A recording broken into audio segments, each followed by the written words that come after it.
Shalom, bien-aimés dans le Seigneur, Tika Nzambe, Yalola Apambola Biso, Bandeko Nyonso Bazali Kolanda Biso, le lot Ozali le 11 janvier 2025, dans le bin Nzambe, il y a restauration, Nzambe Nanga, apôtre Moïse Kassouma Apambola Bino, partout Ozali Kolanda Biso, monde entier, Toko Sambela, Pona direct na Biso Lelo, Yawe Nzambe na Makoki Nyonso Mosanto na Israël, Nzambo akela likolo akela mabele mo santo na lola to pesho merci to lobi zala na biso e bandeliti suka to bebisi nyonso eza monguna to rendre ngoni les sans effet au nom de Jésus-Christ de Nazareth. Amen.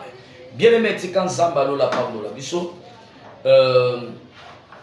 bo s'abonner na chaîne na biso YouTube et puis na bande kopé bazola na biso na chaîne locale. Il y a MKTVD, dans le bin Zamba Pambola Bino, bande wazo na biso 4 kwa via Kinshasa, dans le bin Lola efunga Melabino, bande ko bazali ko na biso monde entier, dans le bin Lola ezala toujours ya kufungwa Melabino na kombo Jésus-Christ de Nazareth. Bien-aimé dans le Seigneur, dans le bin Zambe ya Lola apambola biso nyonso. Lelo nazali na sujet moko tozali ko partager, ezali sujet moko malamu pe sujet moko munene. Ezo senga bato ebele fallait basambela bato ebele faut bakota ba prière pour na kozwa ba délivrance na ba makambo yo Nzambe auti kotalisa biso. Bien-aimé dossier zali sujet tozolo bela lelo ezali la sorcellerie de la première maison. Na lingala tolingi koloba kindoki ya ndako ya liboso. La sorcellerie de la première maison. Kindoki ya ndako ya liboso. Bien-aimé, tokotanga verset moko et puis ba verset za tellement ibele mais na lingi yo pe na ndako fongola Bible na yo na livre ya Ibandeli Genèse chapitre 12 verset 1er à 2 na tangi na kombo Jésus. Premier verset dit l'Éternel dit à Abraham va-t'en de ton pays, de ta patrie et de la maison de ton père dans le pays que je te montrerai. Verset 2 je ferai de toi une grande nation et je te bénirai. Je rendrai ton nom grand et tu seras une source de bénédiction. Bien-aimé, écoutez. Pourquoi Nzambe pona pambola Abraham a exigé Abraham abimana ya papa na Nzambe azanga ki pouvoir ya kopambola Abraham bisika zalaki. Parce que Nzamba comprenait qui la sorcellerie de la première maison. Kindo kianda kwa liboso. La première maison c'est quoi? Eza bandako tobotama. Bandako tobotama ezala kana sorcellerie tobenga ka sorcellerie domestique. Kindo ki mutu abotama nango kindo ki ya famille kindo ki tokola nango. Parce que ce côté historique qui a Abraham, il y a l'ibotanaï, la Bible est en train de me dire que Abraham, son père, il était un idolâtre. Azalaki mungumba melibike. Azalaki mutabandi ko adorer Nzambe oyo Jésus-Christ de Nazareth. Auta na famille ya ba idolâtre, famille ya banganga, famille ya ba réalité belé. Et ce qui Nzamba pambola ka Abraham wana alingaki ko vivre ba réclamation parce que dans la première maison il y a la sorcellerie de la réclamation. Oyo mona kamutu mususu azana poto, azana Lubumbashi, azana Goma, musika na famille, mais alotaka toujours azana lopango famille na bango. Oyo akola. Alotaka toujours azepa na bango bisika ya kola. Mutu nyonso alotaka bandoto wana aza lié na sorcellerie ya réclamation ya première maison. Non comment les ana mutu mususu okokyo bimana yo okenda lopoto okenda Canada okenda Goma okenda soki mboka moko musika mais on se retrouve ka nyonso salaka moko moni mati après moment okiti okokyo mato maté moment moni okiti niveau zo kiti lozo comprendre yeba ke kindo ki après même maison réclamation zo sali ils ont réclamé okomona na ba famille belé na Kinshasa. Fille a koki kobala kepe libala après 2 ans 3 ans zongi pa na baba. Et c'est rare na yete Et ça, que parce qu'il y a eu dans la mobilité, c'est parce que la sorcellerie de la première maison, il y a réclamation, et libérant nous y était. Ata kei faka kazonga. Ata mati foka kakita. Ata baluki foka kazonga. Parce que kindoki anda kwa liboso ya réclamation ya libota na ye, ezo réclamer na. C'est pourquoi Nzamba zobisa Abraham alobi, bima na ndako ya papa na yo, biba na ndako ya mama na yo, kende bisika nga Nzambe nazotindo. Kuna nde na kopambola yo, kuna nde na kokomisa mutu munene. Le fait de sortir, ce n'est pas sortir physiquement au Nzamba bandi kolobela Abraham, c'est de sortir spirituellement. Parce que ce qui nous lie dans la famille, c'est la spiritualité. Je vais vous expliquer comment la spiritualité. Parce que makila nde liyebi son la famille. Makila papa na ona ya mama na onde botayo. C'est-à-dire makila za na kati ya papa na onde za kati na. Or la Bible me dit l'esprit de l'homme vit dans le sang. Et lorsque makila papa na onde botuyo, c'est-à-dire molimo ezaki kati ya papa na ya makila nde pe za kati na. C'est-à-dire c'est l'esprit qui nous lie dans la famille.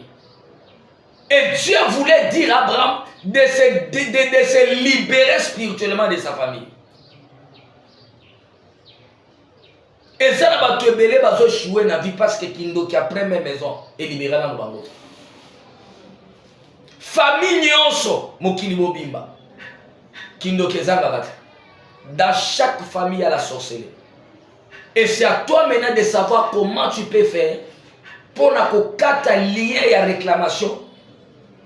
Il y a la première maison. Parce que dans la première maison, j'ai dit il y a la sorcellerie de la réclamation. Il y a la sorcellerie de l'opposition. Il y a la sorcellerie de l'imposition. C'est-à-dire kindo qui a première maison et qui peut imposer yo obika vie maman no abika. Oh là là, makambo ebani. Kindo qui a première maison et qui peut imposer yo libala na yo kufa ndenge ya yaya no pe kufa. Kindo qui a première maison et qui ko réclamer yo mikuta na bana 4 chaque mois na papa na ye ndenge mama na yo pa bota bino chaque mois na papa na ye. Kindo qui a première maison et qui ko réclamer yo weshua ndenge bandeko no pe ba eshua. Kindo qui a première maison et qui ko réclamer yo pe okufa tike lo côté ndenge papa na yo pa kufa tike lo côté. Parce que la sorcellerie de la première maison est réclamée comme Mutabika via uniforme na libota naï. Est-ce que quelqu'un peut dire amen? Est-ce que quelqu'un peut écrire amen Dadi? Dans la sorcellerie de la première maison, sorcellerie à première maison et qui peut imposer obika vio eza yote. C'est-à-dire yozo kana olobi, mona masimo yokuta nanga obi papa. Papa nanga sambela ponanga. Nazo comprendre na lobaka na vie nanga mobali ya liboso mobali ya kobotisa nga mwana yende na kwa usala mbali ya vida mais lelo nazo se retrouver naza na bana misato chaque mwana na botie na papa na ye vie oyo nga na kana kite papa sunganga na bité molimo zo utapi na bise ma sœur ce n'est pas ton erreur mais c'est la sorcellerie de la première maison qui te réclame de vivre la vie que tes sœurs ont vécu. La vie que ta mère a vécu. Effectivement, maman n'a biso abota biso 7. Abota biso na bibali 4. Et puis maman yeko kufa na bibala te. Tala na famille na bino, vi maman na bino abika. Vi ba tata mwasi na bino babika. Vi ba noko na bino babika. Nde vi bino pe bozo bika. C'est la réclamation de la sorcellerie de la première maison. Ouais, ça dit qu'on réclamait bino et qu'on s'imposait na vie na bino. Bien aimé, soko luki délivrance tene na conseil de délivrance. Sorcellerie à première maison et koki ko memelo maladi au papa na bino akufana. Ndeko mo bazobe nga na états na bi papa. Na famille na biso koko na biso akufa na diabète. Papa na biso pa akufa na diabète. Grand frère na biso aliboso akufa na diabète. Ngape lelo naza na diabète niveau nazo kendele papa se ngape na kufa. Na famille to kufa la kana maladi moko. Ça dit ye moko déjà yebi ke na famille na biso to kufa kana maladi moko. Je lui ai dit c'est la sorcellerie de la première maison qui vous réclame bino nyonso bo bandobe na maladi oyo moko bo kufa kana maladi moko bo viva ka vie moko. ndeko wana tango alandi ba prière nanga nzambe ya apôtre Moïse afongoli ye nzambe ya kima kinkaka nzambe ya milimo afongoli ye lelo tozolo ba diabète elimo na nzoto ya papa wana papa témoigna grandeur en nzambe papa biki vio papa na kufa abika na ngote maladi eboma papa na ye eboma ki ete na sakoli pe likolo no mutozo la danga maladi eboma koko na yo eboma papa na yo ekoboma yo te na kombo na Yesu vili bota no ebika yo kobika ngote soki famille na yo babanda malamba suka na kolela yo kosuka na kolela te je le déclare au nom de Jésus-Christ de Nazareth soki mama na yo babala kayete na lobi kindoki ya première maison o esala ke batu babala te kokangote na kombo na Yesu année 2025 na déclarer likolo a vie na yo okobala au nom de Jésus bakonore au nom de Jésus okobota au nom de Jésus okosala makambo binene au nom de Jésus-Christ de Nazareth le Dieu de la Bible. La sorcellerie de la première maison est koki ko bimission na liba les hommes tués par la Bible. Ah oui tout na maman na Bible combien de mabala kenda ekufaka boya mi kuta zonge pa na bango kindo kianda kwa liboso la sorcellerie de la première maison ekoki kolongolo na musala et commission chômeur ne comment ba benga zo na bi papa na comprendre te musala na nge kufika ka boyi ba bengani papa nazaka la chance a kozwa misala be na umela ka musala na ebi erreur na yote tala na famille na bino nini ozo remarque abi papa na famille na biso mobimba mutu aza na musala malonga zate mutu aza stable azate je suis le seul homme quand même nzamba sungaki mais papa musala ekufi na sali le côté je lui ai dit la réclamation de la sorcellerie de la première maison ezolinga te ke famille na bino mutu aza na stable atena telemineti mosakoli nazo prophétiser likolo na yo kindoki ya ndako ya liboso oye réclamaka bandeko na yo oye réclamaka yo je lui parle le feu du Saint-Esprit que le feu de Dieu consume la sorcellerie de la première maison qui te réclame de ne pas avoir des enfants qui te réclame de ne pas être stable qui te réclame de ne pas avancer qui te réclame de ne pas progresser qui te réclame de ne pas être stable je dis au nom de Jésus-Christ de Nazareth moto ya molimo santo etumba kindoki ya ndako ya liboso ya mama na yo kindoki ya ndako ya liboso ya papa na yo kindoki ya ndako ya liboso bisika bobotama bokola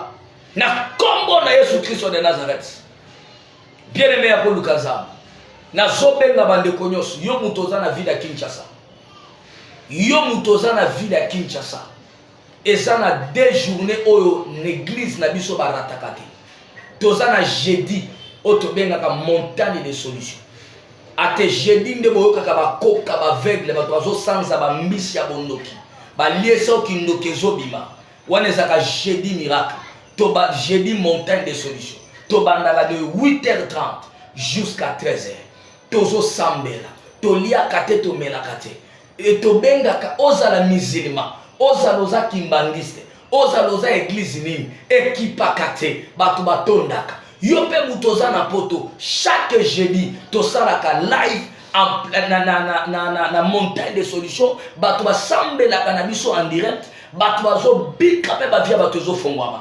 kozangisa te mutu oza na ville ya Kinshasa de 8h30 à 13h dimanche wana nde tobengaka kima kinkaka dimanche ezaka journée enseignement mpe prophétie tikotak tobandaka de 9h à 12h30 église la restauration komituna ezalaka tozali awa so komi kaka na maison communale ya Bandal Moula otuni arrêt horoscope avenue Kivu numéro 3 arrêt horoscope avenue Kivu numéro 3 yo mutoza na ville ya Kinshasa numéro na ngai wana plus 243 82 79 71 430 plus 243 82 79 71 430 mois de janvier oyo ezali mois ya kobebisa ya kotumba bondoki ya réclamation ya première maison ah oui yo muto kozanga awa na teite na meki eza avant goût na pesi ya ko découvrir na famille botama kindoki ni mezali eza kindoki parce que il y a la sorcellerie de l'instabilité et dans la première maison, il y a plusieurs sortes de sorcellerie. Il y a la sorcellerie de célibat de la première maison. Il y a la sorcellerie de la pauvreté dans la première maison. Il y a la sorcellerie de l'imposition. C'est-à-dire qu'il n'y a que n'a pas imposé tout. À ça là, c'est l'eau y était. Et ça, il y a la première maison. Il y a la sorcellerie de l'opposition. C'est-à-dire qu'il n'y a que télémé la famille. Nazana plusieurs sortes de sorcellerie ozana katia première maison toko binisa yango toko zana séminaire toko lobela kindoki ya première maison ndenge ni sorcellerie ya première maison salaka neni sorcellerie ya première maison blokaka ba vie bato neni sorcellerie ya première maison e bo e binisa ka bato na mabala e kausaka ba mbongo bato e kaus daliso makambo ezali ya kosakana te même yo mutoza na potozo landanga lo laisser fongwami bapele déjà bandita ne bapele bapele eza somo ya kosakana te bapele ese bandi eza ya koyinda. Oui, allô? Oui, allô, oui, allô, bonjour. Obengeli wapi Kongo nani? Bonjour, papa, en Afrique du Sud, ok, en Afrique du Sud. Mon mot de l'Afrique du Sud, je suis en train de voir dans mon esprit Bazopesanga Congo ya Patrick. Patrick ezali papa nangai. Papa no Congo de Patrick. Yoko mono fiston. C'est ça, c'est ça bon. Fiston Zaya, parce que papa no ben Zaya, bozana famille Zaya. C'est ça bon papa. Yes. Zamba zo misanga ozana difficulté ya problème ya musala. Oui, oui. À chaque fois ozwaka musala, mais soko bandi musala après un moment il faut musala kufa. Solo papa. Ça fait plus de 5 fois ozwaka musala mala mais musala ne umela kate. Ils ont umela papa. Ozo vivre instabilité moko o même yo moko zo comprendre réforme na bote. Makasi. Yes. Au bout de la famille, il y a 14 personnes parce que papa n'a pas zali polygame. Oh. Bossi au coup, c'est 7 personnes dans la famille. Oui, ah oui. Et puis, il y a un brisque dans l'autre ami. C'est ça bon. Benga appelle live pour la coriandre ce que tu dois faire. M'appelle les a tellement ébélés au quota. Vraiment, c'était. Quand tu téléphone à l'autre, il y a ma batumsu koto. M'appelle les a tellement ébélés au quota. Oui, allô? Allô, papa? Oui, allô, maman, bonjour. Bonjour, papa. Allô? Oh my God. M'appelle les a tellement ébélés. Oui, allô?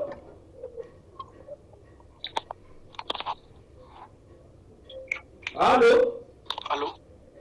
Allô, bonjour, papa. Bonjour, que le Seigneur vous bénisse. Amen, papa. Comment est-ce que vous êtes en Bokani?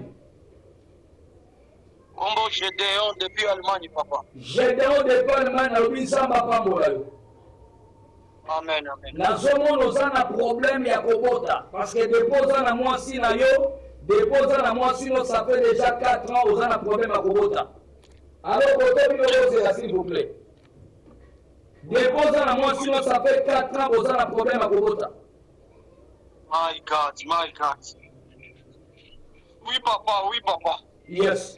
Problème à Kobota, na moni botamboli mingi, na ba prophète même na l'hôpital, mais aussi maté. Oui, papa. Yes. Moi, si on va se faire ça, on va faire bijou. Yes, papa. Yes. Après, termine la famille, il y a 7 personnes, il y a mon fils, 6 personnes, ma garçon. Yes. Oh là là. Donc, après, il faut que la bouteille d'olive, na profondeur et à service d'amino. Bapel les okota de partout. Oh là là. Bapel les okota ébélé makasi. Oui, allô? Allô, bonjour, papa. Bonjour, maman, que le Seigneur vous bénisse. Amen. Zamba Pamolo, Bengelinga Nambokani. Je m'appelle Ariette Nabengi depuis France. Ariette depuis France. Le Fumamelayo, maman Ariette. Amen. Mon mot s'appelle ça comme Ariette. Je vois dans mon esprit. Osana bana ya mapasa mibale. Oui. Baza fille na garçon. Oui. Bana wana nyonso baza na problème ya kotambola na koloba. Amen, papa. Okabona déjà na papa na bango oza ensemble. Ça fait longtemps, oui. Yes. Papa na bango aza Nicolas azovanda na Afrique parce qu'à côté na makambo politique. Et ça, bongo. Ba prophète ebele kuta na bango balobela oke kindoke utande na famille ya papa na bango. Oui, c'est vrai, ça, bongo, papa. Mais tika na révélé aux vérités. Nazomona na kati ya molimo na ngai. Nzambe azotelisanga ntango ozalaki na zemi ya bana wana. Ntango ezalaki ya 3 mois osalaka voyage moko oyaka na Afrique. Etango oyaka na Afrique oyaka mpona kotala cimetière mpasi bakunda mama na yo. Oui, oui, homme de Dieu. Après yo kobima na cimetière, après 3 jours ozwaka menace ya avortement. Waouh, c'est vrai, homme de Dieu. Oyaka kozonga poto, après kozonga poto bandolota bandoto ya mabe. Oui, c'est vrai, homme de Dieu. À partir ya mokolo kenda na cimetière nde babwakelaka mabela cimetière mpona yo na bana bokufa na famille ya mama na yo. My God, mon Dieu. Nde esprit wana ekotaka bana depuis baza na libumu na jusqu'à 4 mois 3 mois. Mon Dieu, mon Dieu. Eza likambo ya famille ya papa na bango te. Eza likambo ya famille na onde base. Benganga après mission zala na bouteille ya mai na bonne chose que nous allons faire. Pikalo efungwame na yo. M'appelle les tellement aimés. Oui, allô? Allô, bonsoir. Matissa, voix s'il vous plaît. Allô? Allô, bonjour, Moussa Nzambe. Bonjour, papa. Obenge mission na Bokani. Abenge Duno à partir à Londres. Londres, Masotalia. Nazomona bapesi nga kombo ya Pascal. Oui, c'est mon nom. Pascal Loabeya. Oui. Pascal Loabeya. Pascal Kablo. Mera Sotaliga. Nazomona ba grand frère na yo baza ba mapasa. Parce que bobotani après ba mapasa nde yo. Oui. Baza aux États-Unis. Oui, oui. Bango nyonso mibale baza na problème ya kobota. Jesus. Yo pe même problème ya kobota. Eh? Na famille na bino bana mibali babotaka te basi nde babotaka. Ela. Parce que boza bino misatu mibali basi baza 4. Oh, oui, papa. Boza bino nyonso na difficulté ya kobota surtout mibali. Oui, papa. Nzambe azwabisanga eza problème ya sacrifice esalama na famille ya papa na bino. Papa na bino azalaki commerçant monene. Oui, papa. Oui, oui. Papa na bino aza na baliance asalaka na monde ya ténèbre oyo asacrifiaki bino bana mibali. Ela. Nayebi ke c'est difficile ondima me nazolinga korevele yo. Nazomona na nzoto na yo ozalaka na signe moko botama nango ya noir ezalaka précisement na nsima kote ya loboko ya droite.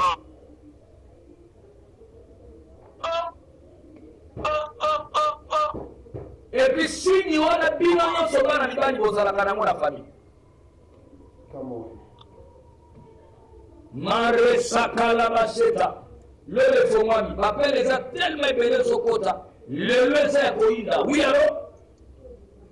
Allô, bonjour. Bonjour madame, vous m'appelez d'où? Oui, mon nom c'est Blandine depuis Belgique. Marezoutanikaya, je ne vois rien, Brandi. Et qu'est-ce que tu veux que mon Dieu fasse pour toi? Oui, papa, j'ai vraiment un problème grave qui me... Parle même en lingala, s'il vous plaît, toi, que rapide.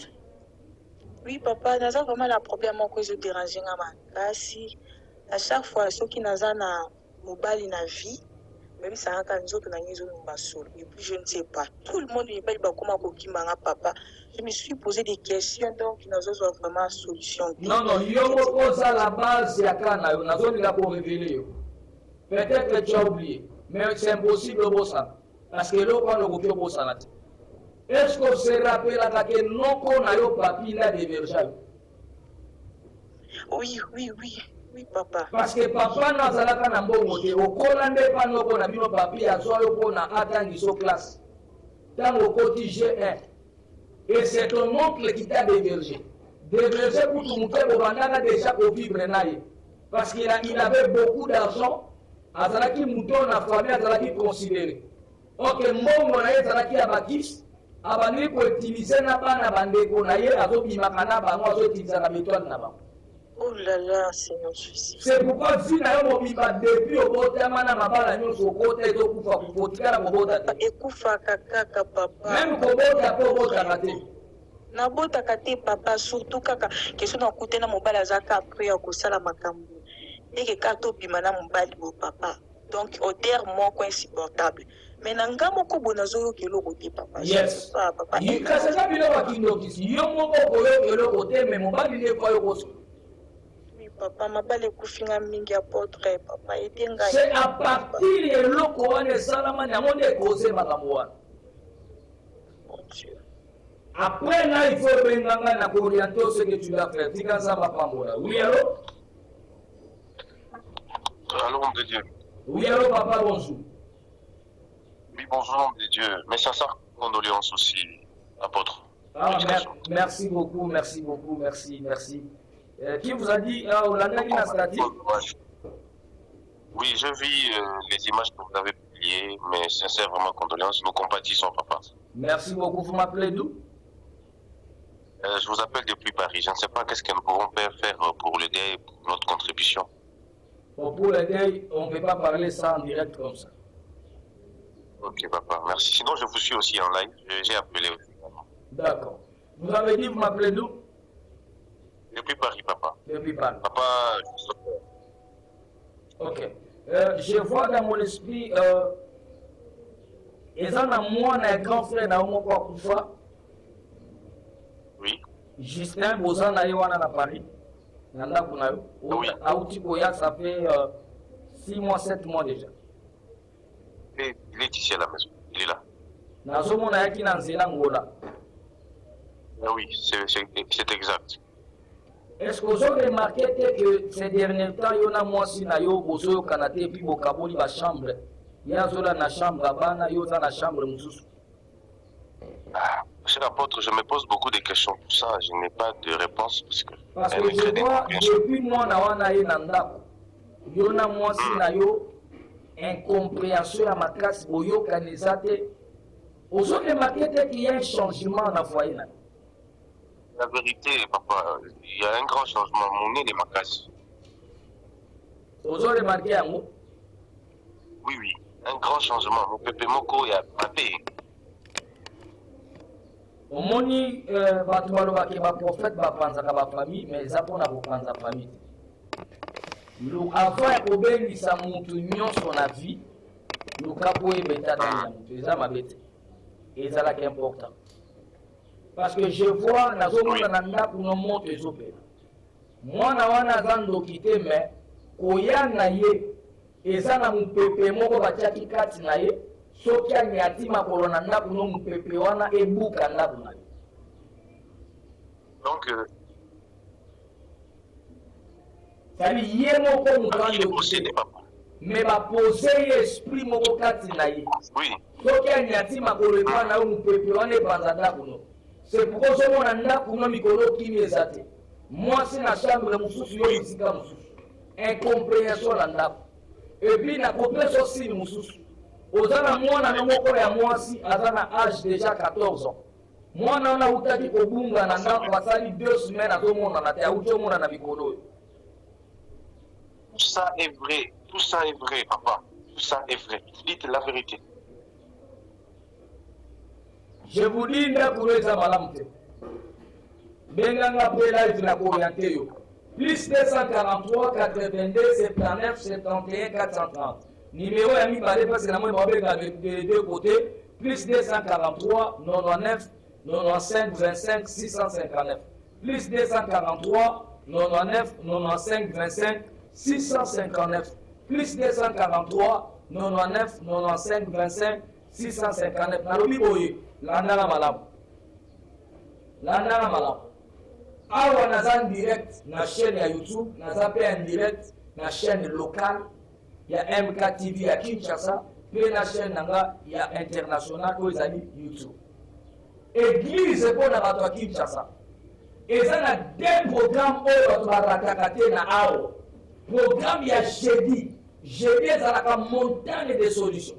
Tobandaka de 9h à 13h. tolia kate tomela kate toyaka na état de jeune koluka délivrance. Dimanche de 8h30 à 12h30 wana ezalaka enseignement na prophétie ya tikotaka yaya sokola te programme etani bato apoto benganga ozanga baproblème ozwa miracle la vie na yo. Oui, allô? Allô, papa. Allô, bonjour. Allô. Bonjour, homme de Dieu. Bonjour, Yaya. Nabengi kombo nanga Ariane. Ok. Naye kotubela. Homme de Dieu, je souffre, nazo souffrir, naza na Lubumbashi. Naye kosambela po nanga nazo tubela, homme de Dieu.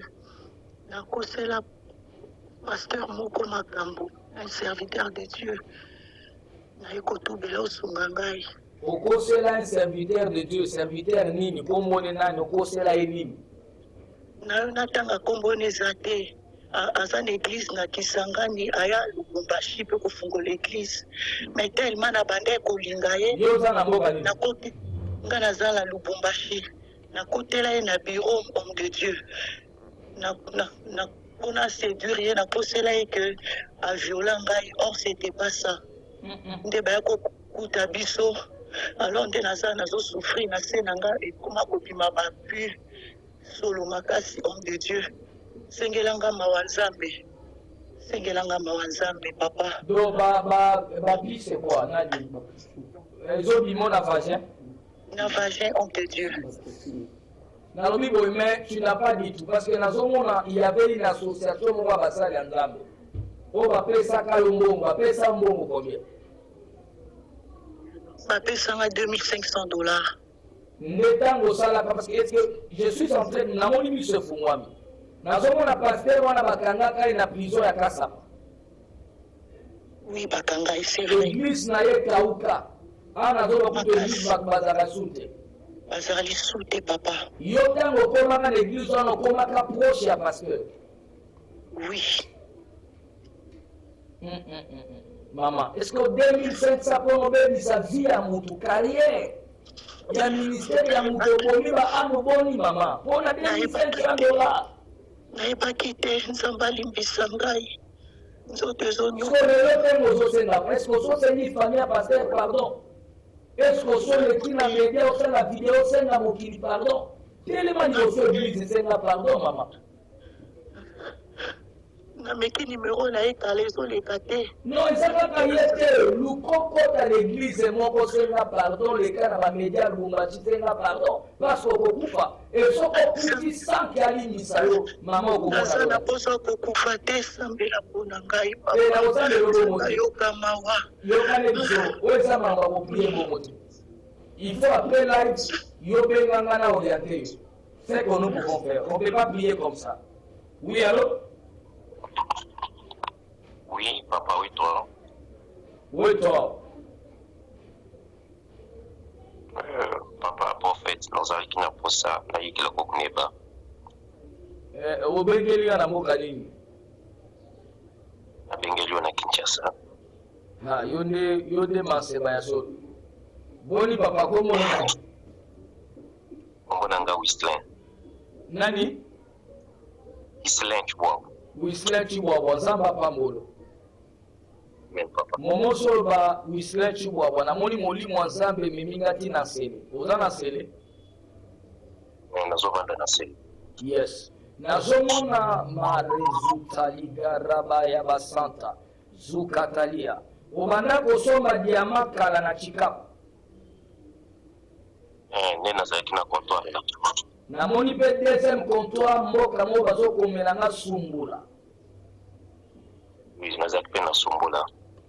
Nazomona usala kimbongo ebele mais pour le moment makambo ebele ekufa pe okoma na instabilité moko apanda kotongi na sele ya munene. Pour le moment tout est par terre. Nakasumba ni mami otobo. Jomoyelu. Ami oto byonse byakafa machine byonse byakafa ni mushala nwati.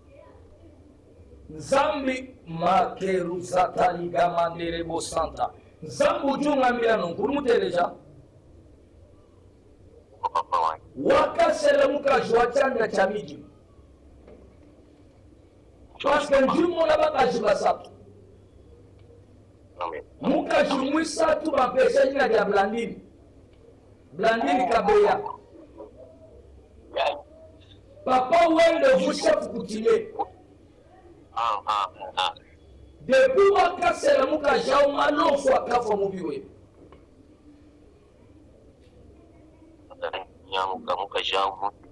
Muka shwachanga cha miji mamukunyangi la malu dika mamubiwe.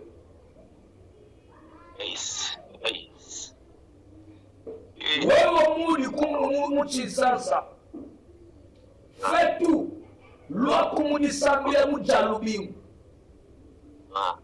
Kulimalo ni julu di jamba muviwe. Ok, papa, pêche-moi quoi adresse? Adresse au commune la maison communale ya Bandal. Otuni arrêt horoscope avenue Kivu numéro 3. Zamba Papola. Bien aimé dans le Seigneur, Zamba Papola va décoller sur la zone d'Aniso. L'on est fait moi mesdames Tunios. Na yako sakola likolo na yo. Kindo qui après même maison réclamaka yo. Pour cette fois-ci, et à ma mort libéré la combo à Jésus. Et à ma mort libéré la combo à Yesu. Kindo qui en a quoi liboso papa na yo. Kindo qui en a quoi liboso misiko botama okola. Oyezo réclame que yo kotoba la terre. Okoto mon abolamte. Okoto dans la stable terre. Je déclare maintenant à ma qualité de la porte établie par l'Éternel. Qu'il ne tourne ya mamoto ezike libere yo na kombo na Yesu Masia na kombo na Yesu Masia même atoza na puto qu'il ne tient pas même les autres na lobi na kombo à Jésus et libéré au nom de Jésus. M'appelle les assombres. Oui, allô? Allô, bonjour papa. Bonjour maman. Oui, nga maman Lorraine depuis France papa. Maman Lorraine depuis France, l'honneur est pour moi Mélanie. Amen papa. Marezutalika marado shata. Nazomona yo na mobali na yo. Nazomona yo za na chambre mususu ye na chambre mususu. Nazomona boyo kanisa te. Il y a un problème? Oui papa. Mais problème est ça papa. Problème est ça nini bokaboli ba chambre? Oui papa, mobali a commis une infidélité moko makasi papa. Yo remarqué mon élève. Papa, par rapport à l'appel et puis la conversation avec le téléphone, et pour comment que si j'ai besoin de mon mari, elle a soutenu tout, donc. Maman, yo na kobombelo komo te yoka. Nazomona kata ndaku na yo grande sœur na yo utaki Angola. Azawana ça fait maintenant 2 ans.